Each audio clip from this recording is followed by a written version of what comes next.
Aujourd'hui, on parle recyclage et non pas recyclage dans votre maison, mais bien recyclage de contenu. Mean bread and butterflies. Oh, yes, of course. Hmm?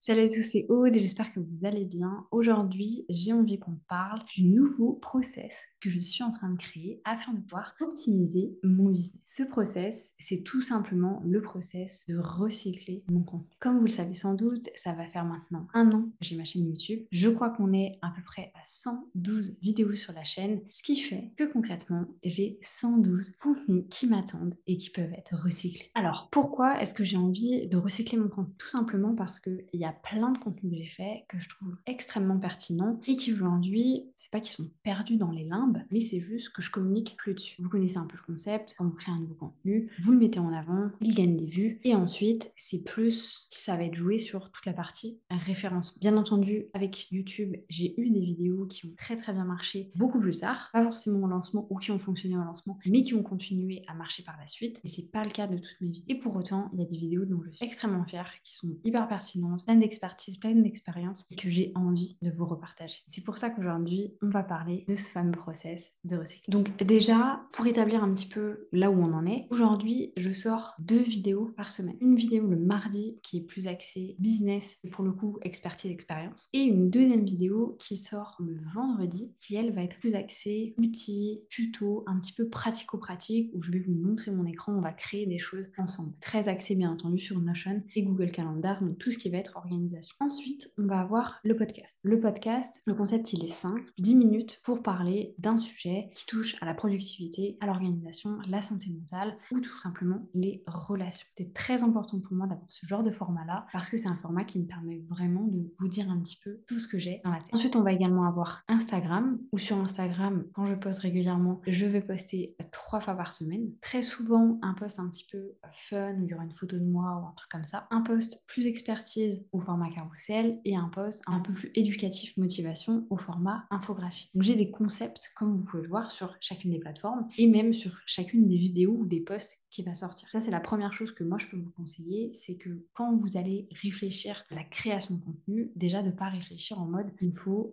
12 posts par semaine pour le mois de mai, mais plutôt combien est-ce que j'ai de concepts et du coup en fonction de ça, combien est-ce que j'ai besoin d'avoir de posts. Moi j'ai 3 concepts, 3 jours par semaine, sur 4 semaines pour un mois, ça veut dire que j'ai 4 concepts 1 à faire, 4 concepts 2 à faire, 4 concepts 3 à faire. Et vous verrez que c'est beaucoup plus facile du coup de créer du contenu parce que déjà vous avez ce premier travail qui est fait. Donc ensuite, concrètement parlons, comment est-ce que je vais faire pour recycler mon contenu? La première chose, c'est que je vais sans doute fonctionner sur un format où je vais utiliser mes vidéos YouTube, bien entendu. Le problème que j'ai ici, que j'ai rencontré, c'est que je n'ai pas scripté toutes mes vidéos. Ou alors, je les ai scriptées, mais vraiment dans un format bullet point. Donc ça, vraiment, chacun fait ce qu'il veut, vous scriptez de la manière dont vous le souhaitez. Sauf que du coup, moi, je me retrouve un peu bloquée par rapport à ça, parce que, bien entendu, vous doutez bien que je suis en train de créer ce process pour ne pas avoir à le faire moi-même, mais pouvoir ensuite le déléguer à quelqu'un. Donc la première étape que je vais avoir à faire ici, c'est de récupérer le scriptage de mes vidéos. Donc, récupérer ce que je suis en train de parler au format écrit. Pour ce faire, il y a 2 manières de le faire que je vais pas vous expliquer dans cette vidéo parce que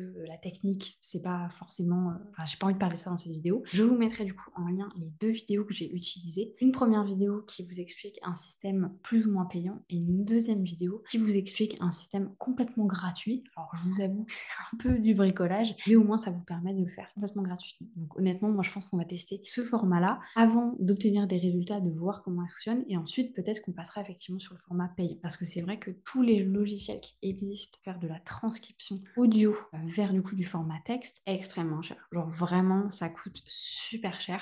Et comme moi je connais pas encore les résultats, je sais pas encore si ça va marcher sur mon audience par rapport à ce que je raconte, il faut d'abord qu'on teste en gratuit et ensuite on verra si on passe sur le format payant. Donc n'hésitez pas à aller voir dans la barre d'infos les 2 vidéos de 2 de mes collègues entre guillemets qui vont vous permettre de pouvoir faire ces 2 techniques. Ensuite, tous ces contenus-là vont du coup être retranscrits pour mes autres stratégies. Donc Instagram et du coup forcément l'ouverture d'un blog. Parce que c'était vraiment l'avantage pour moi, c'était de venir créer un blog pour avoir encore une nouvelle source de trafic, mais aussi forcément du contenu sur Instagram. En ce qui concerne le podcast, je vais pas recycler des vidéos en format podcast parce que je fais déjà des podcasts en format vidéo. Et pour les newsletters, je veux garder ça pour moi. C'est-à-dire que je veux que ça reste ma patte, même si en soi, de toute manière, les vidéos ont été faites par moi, donc ça va être ma patte. Ah oui, ça j'ai oublié de vous le mentionner. Mais une fois qu'on aura récupéré la transcription écrite, on va le passer dans le chat GPT. Ça, c'est sûr et certain. Pour pouvoir le rendre SEO friendly, pour pouvoir enlever tout ce qui n'est pas forcément pertinent, pour en faire des résumés si on a besoin d'en faire des résumés. Donc, on va aussi extrêmement exploiter l'IA pour pouvoir nous permettre d'avancer sur cette partie-là. Mais ne vous inquiétez pas, les 2 vidéos que je vous ai mis en lien, ils expliquent tout ça. Donc, concrètement, je vais utiliser mes vidéos YouTube pour créer du format Instagram et blogging. Si on regarde un peu tout ce que j'ai créé depuis le début de la chaîne, j'ai fait mes calculs et je me retrouve à avoir à peu près, je dirais, sur les 100 vidéos que j'ai fait, 80 vidéos qui sont vraiment exploitables, genre là, maintenant, tout de suite. Donc nous, on va le faire étape par étape. La première étape, c'est qu'on va utiliser la deuxième série que j'ai fait sur la chaîne, qui était comment créer un business de zéro. Il y a en tout 16 épisodes, donc il y a 11 épisodes qui sont sortis sur la chaîne, il y en aura 16 en tout, donc ça nous fait déjà 16 articles de blog. Ensuite, je pense qu'il y aura une série également sur Notion qui reprendra un peu les basiques, parce que je pense que vous les avez vu passer. J'ai fait des vidéos Notion, vraiment pas forcément template, mais plus sur les databases, sur la synchronisation, la création de templates. Donc j'ai envie aussi que ces vidéos-là soient intégrées à l'intérieur du blog. Donc, je pense qu'il y aura après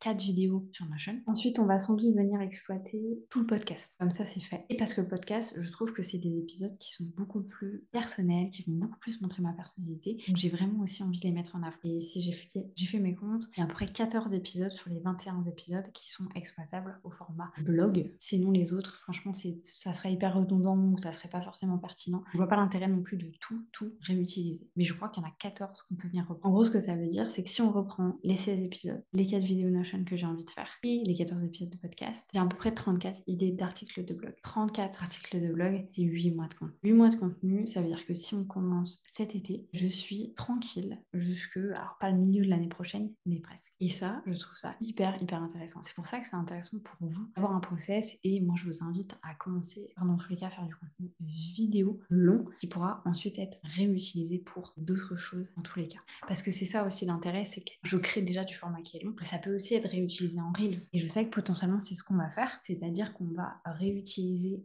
certaines de mes vidéos sous un format Reels en changeant les accroches par exemple. Je suis tombée sur un Reels l'autre jour alors j'aurais jamais son nom, c'est Rico quelque chose, que j'ai trouvé fantastique, où en gros il expliquait, je vous mettrai dans la barre d'infos sur Instagram, j'arrive pas à le retrouver là, il expliquait en gros que par rapport à un contenu, on pouvait avoir 5 accroches. Une accroche négative, une accroche positive, une accroche comment faire, une accroche droite au but et une accroche partage d'expérience. Je vous expliquerai pas tout ici, vous pourrez retrouver dans son Instagram, mais c'était tellement pertinent. Et en fait, je me suis dit, mais c'est trop ça. En fait, sur un sujet, je peux vraiment venir en fait jouer avec les accroches. Alors en soi, c'est un truc que je savais, et là de le voir, je me suis dit, mais c'est trop intéressant. Et en gros, son concept, je vous dis par exemple, il parlait de café, et du coup, il disait, par exemple, l'accroche négative, ça serait pourquoi tu dois absolument arrêter de boire du café le ventre vide. Moi, ça m'intéresse. Je bois du café le matin, souvent le ventre vide. J'ai envie de savoir pourquoi. Et après, l'accroche positive, c'était les 3 bénéfices cachés du café sur votre comportement, sur votre alimentation, sur votre système digestif ou un truc comme ça. Pareil, ça m'intéresse. Je bois du café, j'ai envie de savoir. Je bois pas de café, j'ai quand même envie de savoir parce que j'ai envie de me mettre peut-être dans le café. Donc, hyper pertinent la manière dont c'était fait. En fait, c'est là que vous pouvez comprendre qu'un sujet, une seule vidéo, peut vraiment être réutilisée et réexploitée. Et si on calcule comme ça,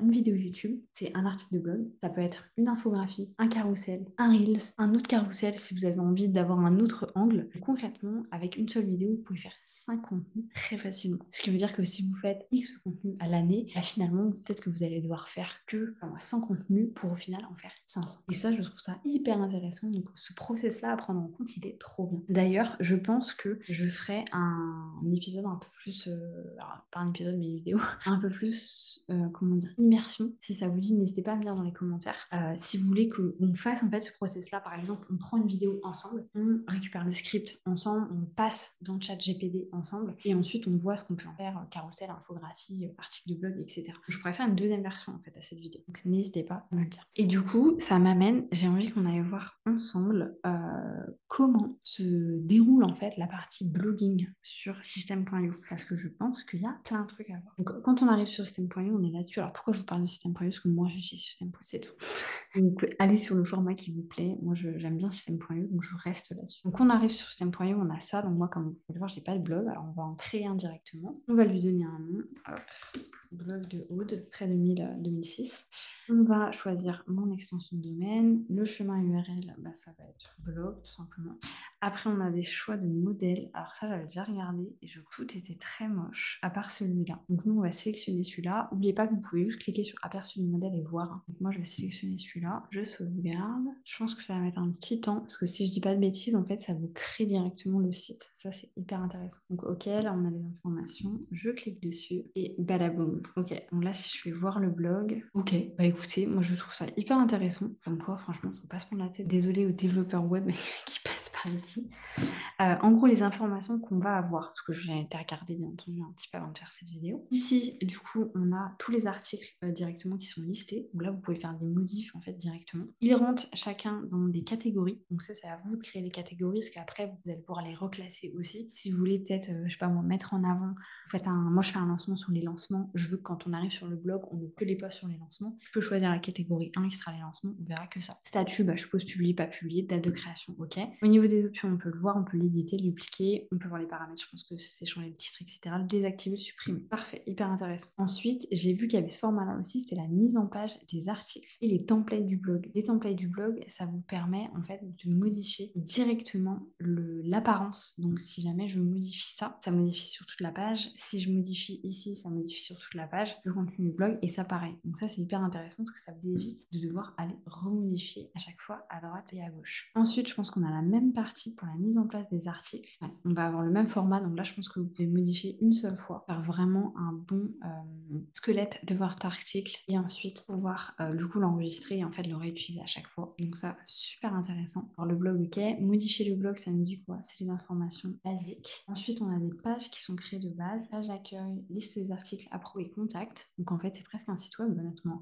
Après, je pense que vous pouvez lier vos pages système.io de pages de vente. Donc honnêtement, pour moi, c'est même pas un blog, c'est un site web. Ok, donc là, c'est la modification de la page d'accueil, je pense. Et donc là, ça rend pas très bien parce qu'il y a ça. Voilà, là, c'est un petit peu mieux. Ok, du coup, je pense qu'on a pas mal de petites options. Ah, voilà, on peut changer les formats, etc. Super intéressant. Ça, vraiment, si vous n'avez pas envie de vous prendre la tête, c'est exactement ce que je vous disais dans la vidéo qui est sortie mardi. Je vous la mets juste ici, qui est une vidéo du coup sur la création de votre écosystème stratégique. Je parlais du fait que vous avez potentiellement besoin d'avoir un site web, vos réseaux sociaux, en gros canal de com, canal de communication, canaux de vente, canaux de vitrine un petit peu. Ça, c'est votre canal de vitrine. Vous n'avez pas besoin d'avoir plus que ça. Et du coup, bah, vous pouvez clairement le créer presque gratuitement en fait avec la partie système.io gratuite. Et du coup, là, c'est blog post, about, contact, ok, très bien. Et ensuite, les catégories, c'est ce que je disais, vous pouvez créer des catégories parce qu'il me semble qu'après, sur la page d'accueil, vous pouvez choisir quelle catégorie vous voulez mettre en avant. Ça, c'est un peu le concept aussi qu'on utilise pas trop, je trouve, au format infopreneur qui est beaucoup plus utilisé dans les gros groupes. Moi, je sais que chez Decathlon, par exemple, quand on avait des périodes, ce qu'on appelait des OPECO, par exemple, à la rentrée, on avait l'OPECO Back to School,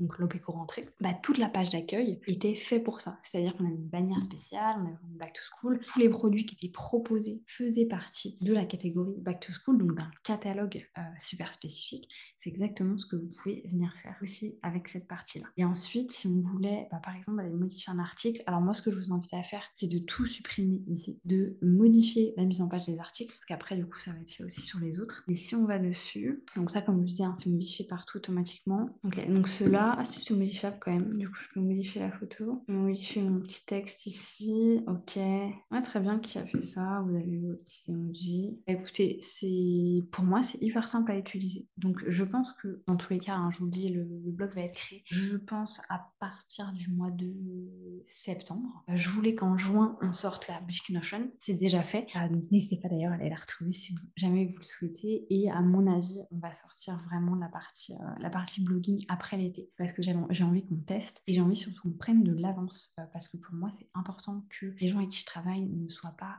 sous le stress et que c'est pas essentiel. Enfin, c'est pas ça qui va me ramener les clients genre demain. Ça, c'est vraiment du hyper long terme, je le sais. Donc, j'ai besoin qu'on prenne le temps de le faire, qu'on le fasse de la bonne manière. Donc, voilà. J'espère que cette vidéo vous aura plu. Je me suis déjà notée. Je vais faire une deuxième version. On va le faire ensemble. Je vais essayer, si je peux, de le faire la semaine prochaine prochaine, ah bah non, parce que du coup, la semaine, on a le VMO de Justine qui sort. Du coup, la semaine d'après, de vraiment faire tout le process avec vous en live, je pense que ça peut être très cool. N'hésitez pas à me le dire vraiment dans les commentaires. Et bah du coup, moi, je vous retrouve dans tous les cas la semaine prochaine avec une nouvelle vidéo. C'était Aude, je vous souhaite une bonne journée, une bonne matinée, une bonne soirée. N'hésitez pas à vous abonner, me mettre un petit like, un petit commentaire, ça aide beaucoup la chaîne à se développer. Moi, je vous dis à bientôt et à la semaine prochaine pour une nouvelle vidéo.